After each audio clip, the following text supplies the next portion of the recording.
Hello കൂട്ടുകാരെ, കഴിഞ്ഞ എപ്പിസോഡിൽ നമ്മുടെ ഹീറോ ആ കള്ളൻ പോലീസുകാരനെ അന്വേഷിച്ച് അവൻ്റെ സ്ഥലത്തെത്തുന്നത് വരെയാണ് നമ്മൾ കണ്ടത്. അങ്ങനെ നമ്മുടെ ഹീറോ അവനെ വെടിവെക്കാനായി ഒരുങ്ങുമ്പോഴേക്കും സൗത്ത് കൊറിയൻ പോലീസ് അങ്ങോട്ടേക്ക് വരും. പോലീസുകാർ ഹീറോയോട് ആ ഗണ്ണ് താഴെയിടാൻ പറയുമ്പോഴേക്കും ആ കള്ളൻ പോലീസുകാരൻ തൻ്റെ ഗണ്ണെടുത്ത് ഹീറോയെ വെടിവെക്കാനായി ഒരുങ്ങും. എന്നാൽ അവിടെ ഉണ്ടായിരുന്ന സൗത്ത് കൊറിയൻ പോലീസുകാർ ആ കള്ളൻ പോലീസുകാരനെ തുരുതുര വെടിവെക്കാൻ തുടങ്ങും. എന്നാൽ വെടികൊണ്ട് തറയിലേക്ക് വീണ ആ കള്ളൻ പോലീസുകാരൻ ഹീറോയോട് പറയും, നീ ഇവിടെ ഉണ്ട് എന്നുള്ള ഡീറ്റെയിൽസും നിന്നെപ്പറ്റിയുള്ള എല്ലാ ഡീറ്റെയിൽസും ഞാൻ നോർത്ത് കൊറിയൻ പട്ടാള മേധാവിക്ക് അയച്ചിട്ടുണ്ട്. ഇനി നീ തിരികെ നിന്റെ നാട്ടിലേക്ക് പോവുകയാണെങ്കിൽ അവിടുത്തെ ഗവൺമെന്റ് നിന്റെ അച്ഛനെയും അമ്മയെയും കൊല്ലുമെന്ന് പറയും. പിന്നെ നീ നോർത്ത് കൊറിയൻ ആണെന്ന് അറിയാവുന്ന ഇവിടുത്തെ ഈ പോലീസുകാരൻ നിന്നെ ജീവിക്കാൻ അനുവദിക്കില്ല. അതുകൊണ്ട് നിനക്ക് എവിടെയും സമാധാനത്തോടെ ജീവിക്കാൻ കഴിയില്ല എന്ന് പറഞ്ഞ് ആ കള്ളൻ പോലീസുകാരൻ മരിക്കും. തന്നെ കാരണം തന്റെ പാരന്റ്സും ഹീറോയിനും എല്ലാവരും അപകടത്തിലാണെന്ന് മനസ്സിലാക്കിയ ഹീറോ മരിക്കാനായി ഒരുങ്ങുമ്പോഴേക്കും സൗത്ത് കൊറിയൻ പോലീസ് അങ്ങോട്ടേക്ക് എത്തി ഹീറോയെ അറസ്റ്റ് ചെയ്യും. ഇതേ സമയം ഹോസ്പിറ്റലിലുള്ള തന്റെ കൂട്ടുകാരോട് താൻ വരാൻ എത്ര വൈകിയായാലും ഹീറോയിനെ നോക്കിക്കൊള്ളണമെന്ന് പറഞ്ഞിട്ടായിരുന്നു ഹീറോ ആ കള്ളൻ പോലീസുകാരനെ പിടിക്കാൻ പോയത്.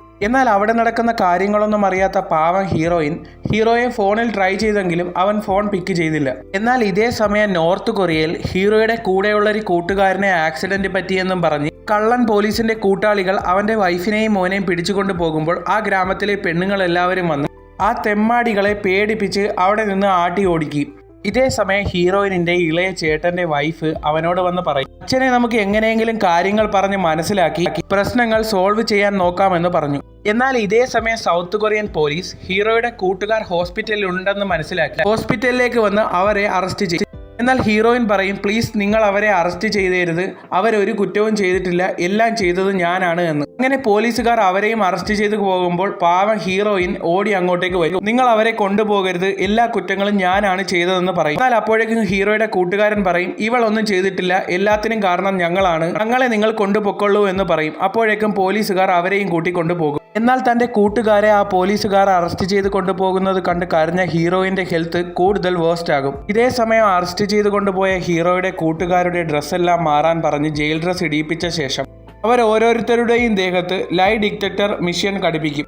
എന്നാൽ ഹീറോയുടെ കൂട്ടുകാരൻ കരുതും തന്നെ അവർ കറണ്ട് അടിപ്പിക്കാൻ പോവുകയാണ് എന്ന്. നിങ്ങൾ എന്നെ എന്ത് ചെയ്താലും ഞാൻ യാതൊന്നും തന്നെ പറയില്ല എന്ന് അവൻ പറയും. എന്നാൽ അപ്പോഴേക്കും ലൈ ഡിറ്റക്ടറിലൂടെ അവന് വിശക്കുന്നുണ്ട് എന്ന് മനസ്സിലാക്കിയ പോലീസ്, നീ പോയി ആഹാരം കഴിച്ചോളൂ എന്ന് അവനോട് പറയും. അങ്ങനെ അവൻ ആഹാരം കഴിച്ചുകൊണ്ടിരിക്കുമ്പോഴാണ് തന്റെ കൂട്ടുകാരനും ആഹാരവും എടുത്തുകൊണ്ട് അങ്ങോട്ടേക്ക് വരുന്നത്. അവൻ പറയും, ഇവിടുത്തെ പോലീസുകാരെല്ലാം പാവങ്ങളാണെന്നാണ് തോന്നുന്നത്, എന്ത് ബഹുമാനത്തോടെയാണ് അവർ നമ്മളോട് പെരുമാറുന്നതെന്ന് പറയുമ്പോൾ മറ്റവൻ പറയും, ഇതൊക്കെ നമ്മളെ കൊണ്ട് സത്യം പറയിപ്പിക്കാനുള്ള അവരുടെ അടവാണ്, ഇതിലൊന്നും നീ വീഴരുതെന്ന് അവൻ മറ്റവനോട് പറയും. ഇതേ സമയം നമ്മുടെ ഹീറോയെയും അറസ്റ്റ് ചെയ്ത് അങ്ങോട്ടേക്ക് കൊണ്ടുവന്നിരുന്നു. ഹീറോയെ അറസ്റ്റ് ചെയ്ത് കൊണ്ടുവന്ന പോലീസുകാർ പരസ്പരം പറയും, ഇവന്റെ ഇരിപ്പ് കണ്ടിട്ട് എല്ലാ കുറ്റങ്ങളും ചെയ്തത് ഇവനാണെന്നും പറഞ്ഞ് ഏറ്റെടുക്കാനാണ് അവന്റെ ഭാവമെന്ന് ആ പോലീസുകാരൻ മറ്റേ പോലീസിനോട് പറയും. എന്നാൽ അന്ന് വൈകിട്ട് നോർത്ത് കൊറിയയിലുള്ള ഹീറോയുടെ അച്ഛന്റെ അടുത്ത് പട്ടാളക്കാരൻ വന്നിട്ട് പറയും, സാറിന്റെ മകനെ സൗത്ത് കൊറിയയിലെ പോലീസുകാർ അറസ്റ്റ് ചെയ്തു, പക്ഷെ അവർ ഉപദ്രവിച്ചിട്ടൊന്നുമില്ല എന്ന് പറയും. എന്നാൽ തന്റെ മകൻ പിടിക്കപ്പെട്ടു എന്നറിയുമ്പോൾ അവന്റെ അച്ഛൻ ആകെ വിഷമമാകും. എന്നാൽ ഇതേ സമയം നമ്മുടെ ഹീറോയിനിന്റെ ഇളയ ചേട്ടൻ പറഞ്ഞിട്ട് നമ്മുടെ സുന്ദരൻ വില്ലനെ അവന്റെ പഴയ മാനേജറും കൂട്ടാളികളും പണത്തിന് വേണ്ടി തട്ടിക്കൊണ്ടു പോവുകയാണ്. എന്നാൽ സൗത്ത് കൊറിയയിലുള്ള ഹീറോയിനിന്റെ മൂത്ത ചേട്ടനും വൈഫും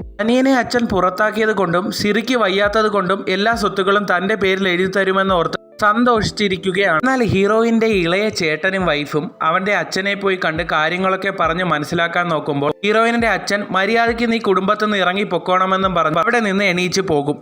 എന്നാൽ അച്ഛൻ പോയ ശേഷം അവൻ തൻ്റെ വൈഫിനോട് പറയും, നമ്മുടെ കയ്യിൽ നിന്ന് പണം തട്ടിയ ആ സുന്ദരൻ വില്ലനെ പിടിക്കാൻ ഞാൻ ആളെ വിട്ടിട്ടുണ്ട്, അവനെ പിടിച്ചുകൊണ്ടുവന്നാൽ അച്ഛൻ എന്നോടുള്ള ദേഷ്യം പോകും, സ്വത്തുക്കളെല്ലാം തിരികെ എനിക്ക് തന്നെ എഴുതി തരുമെന്ന് പറയും. ഇതെല്ലാം മൂത്ത ചേട്ടനും വൈഫും ഒളിഞ്ഞു നിന്ന് കേൾക്കുന്നുണ്ടായിരുന്നു. എന്നാൽ ഇതേ സമയം സുന്ദരൻ വില്ലനെ ഒരു സ്ഥലത്ത് കെട്ടിയിട്ടിരിക്കുകയാണ്. തന്റെ കൂടെയുള്ള എല്ലാവരും ഉറങ്ങുന്നത് കണ്ട് അവരാരും അറിയാതെ നമ്മുടെ ഹീറോയുടെ പഴയ മാനേജർ വന്ന് അവന്റെ കെട്ടഴിച്ച് അവിടെ നിന്ന് രക്ഷപ്പെടുത്തും. അങ്ങനെ അവൻ അവിടെ നിന്ന് രക്ഷപ്പെടും. ഇതേ സമയം സുന്ദരൻ വില്ലനെ അന്വേഷിച്ച് ഫിയാൻസി അവന്റെ ഫ്ളാറ്റിലേക്ക് വരുമ്പോൾ അവിടെയെല്ലാം അലങ്കോലമായി കിടക്കുന്നത് കാണും. അവനെ ഫോണിൽ വിളിച്ചിട്ടും കിട്ടുന്നുണ്ടായിരുന്നില്ല. ഫർണിച്ചർ എല്ലാം മറിഞ്ഞു കിടക്കുന്നത് കാണുമ്പോൾ അവൾക്ക് അവൻ എന്തോ അപകടം പറ്റിയിട്ടുണ്ടെന്ന് മനസ്സിലാകും.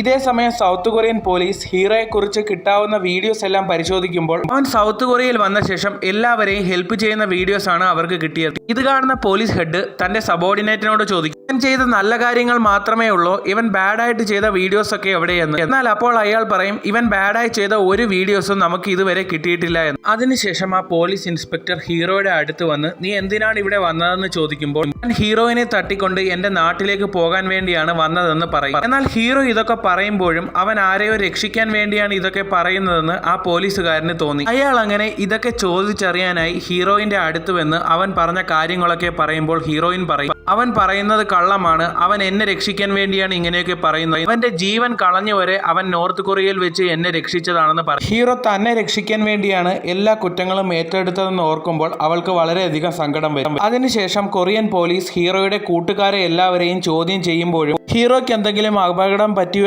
ഓർത്തായിരുന്നു അവർക്ക് വിഷമം. എന്നാൽ ഹീറോയും ഹീറോയിനും രണ്ട് കാര്യങ്ങൾ പറയുന്നത് കൊണ്ട് അവരെ രണ്ടുപേരെയും ഒരുമിച്ചിരുത്തി ക്രോസ് വിസ്താരം നടത്താൻ അവർ തീരുമാനിക്കും. ഹോസ്പിറ്റലിലുള്ള ഹീറോയിനോട് സ്റ്റേഷനിലേക്ക് വരാൻ പറയും. എന്നിട്ട് ആ പോലീസുകാരൻ പറയും, നിങ്ങൾ രണ്ടുപേരും സംസാരിച്ചോ, പുറത്ത് മൈക്രോഫോണിൽ ഇരുന്ന് ഇതെല്ലാം കേട്ടോളാമെന്ന് പറഞ്ഞ് അയാൾ പുറത്തേക്ക് പോകും.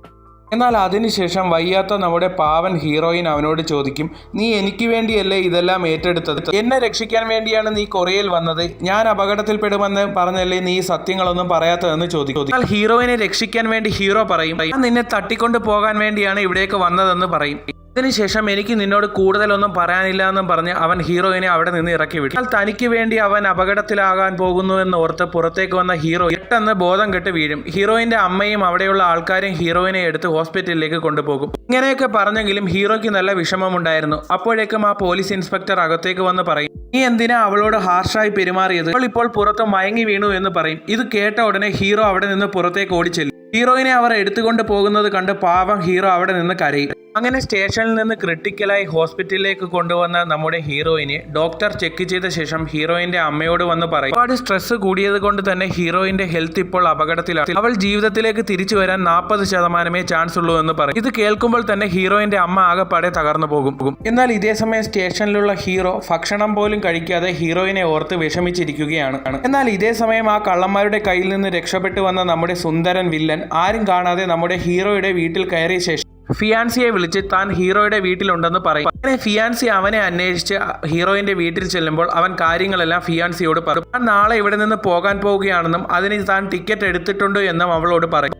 എന്നിട്ട് അവൻ വിഷമത്തിൽ ഫിയാൻസിയോട് പറയും, ഞാൻ ഈ ചെയ്യുന്നത് ശരിയാണോ എന്ന് അറിയില്ല എന്നും പറഞ്ഞ് അവളുടെ കയ്യിൽ ഒരു റിങ് ഇട്ട് കൊടുക്കും. നീ ഞാൻ ഇങ്ങോട്ട് വരികയാണെങ്കിൽ, നീ സിംഗിൾ ആണെങ്കിൽ നീ എന്നെ ഉപേക്ഷിച്ച് പോകരുതെന്നും പറഞ്ഞു. അവൾക്കും അവനെ പിരിയുന്നതിൽ വലിയ വിഷമമുണ്ടായിരുന്നു. അങ്ങനെ അവർ രണ്ടുപേരും കരഞ്ഞുകൊണ്ട് പരസ്പരം ഹഗ് ചെയ്യും. ഇതേ സമയം ഹീറോയുടെ കേസ് അന്വേഷിക്കുന്ന പോലീസുകാർക്ക് ഹീറോ ഒരു പാവമാണെന്ന് തോന്നും. അങ്ങനെ അടുത്ത ദിവസം ഫിയാൻസി ആ സുന്ദരൻ വില്ലനെ എയർപോർട്ടിലേക്ക് കൊണ്ടാക്കും. അവൾക്ക് എയർപോർട്ടിൽ നിന്ന് അവനെ കൊണ്ടാക്കി തിരിച്ചു വരുമ്പോഴും നല്ല വിഷമമുണ്ടായിരുന്നു. തിരികെ വരുമ്പോഴേക്കും അവളുടെ വണ്ടി ആരോ ഫോളോ ചെയ്തതിനു ശേഷം സുന്ദരൻ വില്ലനെ ആരോ വിളിച്ച ശേഷം പറയും, ഫിയാൻസിയുടെ ജീവൻ വേണമെങ്കിൽ നീ ഉടനെ തന്നെ ഞങ്ങളുള്ള സ്ഥലത്തേക്ക് വരണമെന്ന് പറയും. എന്നാൽ ഹീറോ ഒരു പാവമാണെന്ന് തോന്നിയത് കൊണ്ട് തന്നെ പോലീസുകാർ ഹീറോയെയും കൊണ്ട് ഹീറോയിന്റെ അടുത്തേക്ക് വരും. എന്നാൽ അപ്പോഴേക്കും അവളുടെ ആരോഗ്യനില വളരെയധികം ക്രിട്ടിക്കലായിരുന്നു.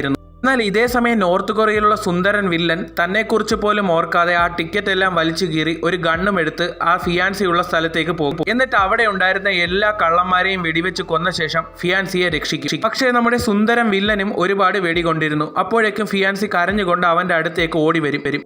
എന്നാൽ ഇതേ സമയം തന്നെ ഹോസ്പിറ്റലിലുള്ള നമ്മുടെ ഹീറോയിനും മരണത്തോട് മല്ലടിച്ചുകൊണ്ടേയിരുന്നു. ഓരോ നിമിഷവും അവളുടെ BP ലോ ആയിക്കൊണ്ടിരുന്നു. എന്നാൽ നോർത്ത് കൊറിയയിലാകട്ടെ നമ്മുടെ ഫിയാൻസി സുന്ദരൻ വില്ലനെയും കൊണ്ട് ഹോസ്പിറ്റലിലേക്ക് പോകുന്ന വഴി പെട്ടെന്ന് അവന്റെ ചലനം നിൽക്കും.